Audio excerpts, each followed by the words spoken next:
I think this is a really important day. I think we need to celebrate the win in the sense that we have now legislated Australia's commitment to net zero by 2050 and a fairly clear pathway there.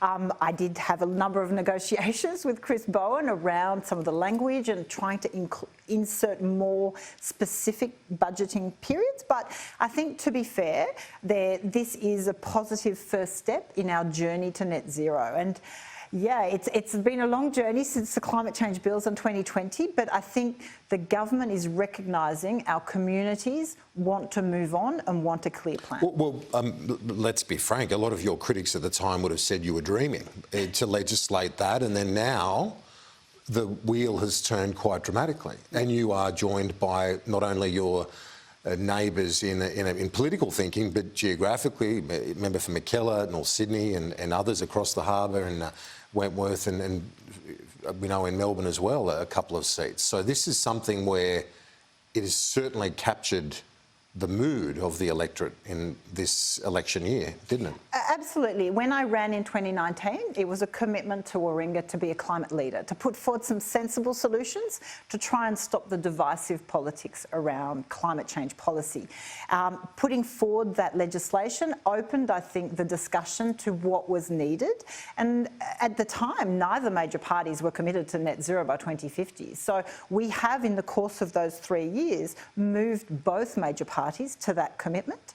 Now, obviously, Labor in government has committed to legislating, and they have worked with us to make sure it is good legislation. It's surprising that the coalition is still digging their heels in and holding on to the past. Only Bridget Archer crossed the floor to vote for the amended climate bill this morning. That can't be an easy thing to do for a member of a major party to cross the floor, but there'd be others in her party with similar views. We know in the Senate, certainly a number of them have said that they are pleased that their leader have said they'll be more ambitious ahead of the next election. So it seems there is some change there as well, albeit not today. Well, it's interesting though, because Bridget Archer was already the very courageous one in the last parliament, where she really stood up for her principles and views, and she did cross the floor on important issues like climate. Well, sorry, not in that parliament, but she did cross the floor on integrity, for example. And I would argue the Liberal members, especially my neighbours up in Sydney, that lost their seats, the main criticism was that those communities did not feel heard. They did not feel that their vote counted, because despite talking about caring about climate, they weren't prepared to vote for it. And so I think there is a very clear message to the coalition that at federal level, it is out of touch with community expectations. On some of the goals here, or the targets, so the 43% target is accompanied also by a broader renewable target of 82% by 2030. What do you say to critics within the coalition and elsewhere that can't be achieved with our current energy system? Look, I disagree. I took a 5 steps to net zero plan to the election, where I had modelled and worked with experts and got briefings and made sure it was a possible plan to get to 80% renewables by 2030. So I do support that is a very achievable ambition. It requires a prompt transition. It requires investment into the transition network. It needs good collaboration with state governments as well, because remembering in New South Wales we have renewable energy zones and we have a lot more ambition at state government level. And so we need to make sure federal government is working with state governments. On those transmission networks and so on, those sceptical of the target would point to, and do point to, Europe, Germany and others that are having to backtrack on ambitious goals. The big difference, I would say, Europe does not have access to renewable energy the way Australia does. They do not have the amount of sunshine, wind or space that we have. So we are absolutely well positioned to be leaders here. They are envious of our opportunity. So I do think this is where we need to go.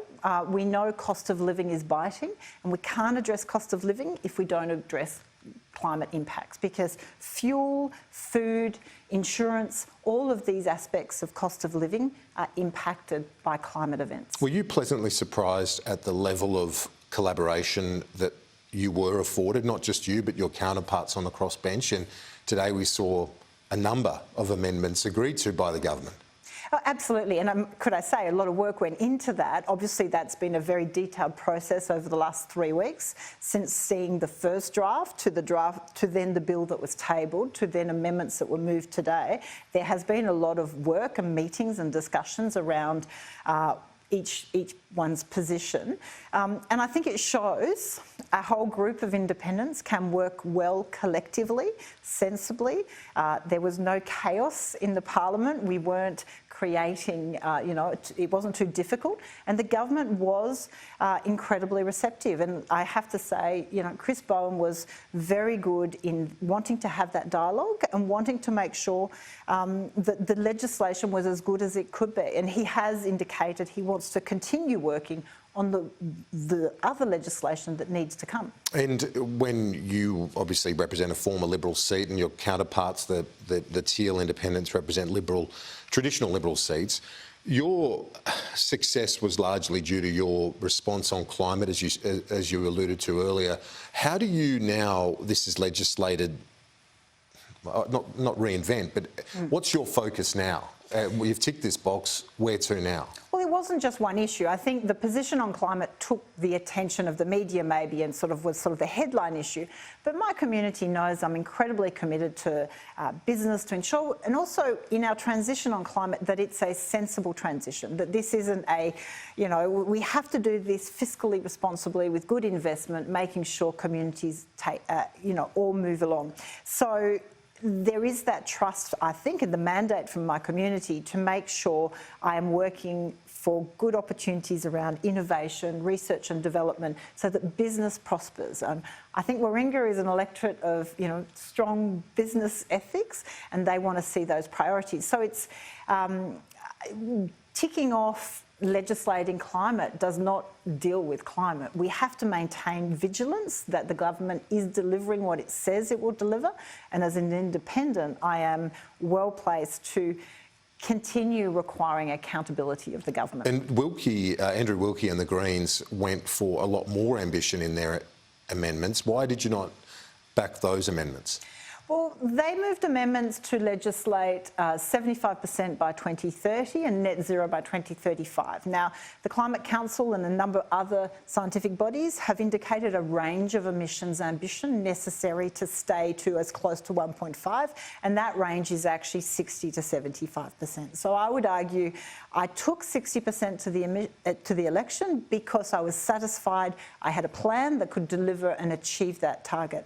I am not satisfied that there is a clear mechanism or plan on how those targets could be achieved. So I feel they are a little too ambitious and too fast, and we would leave some communities behind. And finally, in that context, do you think that critics of the independents who link you to the Greens are misreading your approach to politics? I think they are. Obviously, the Greens have their own mandate and their own style. I think I represent much more the sensible centre, which wants to see a planned, reasonable transition, acknowledges the seriousness of climate change and global warming, the need to transition, but the desire to do so in a fiscally responsible way. Zali Steggall, appreciate your time. Thanks. Thank you.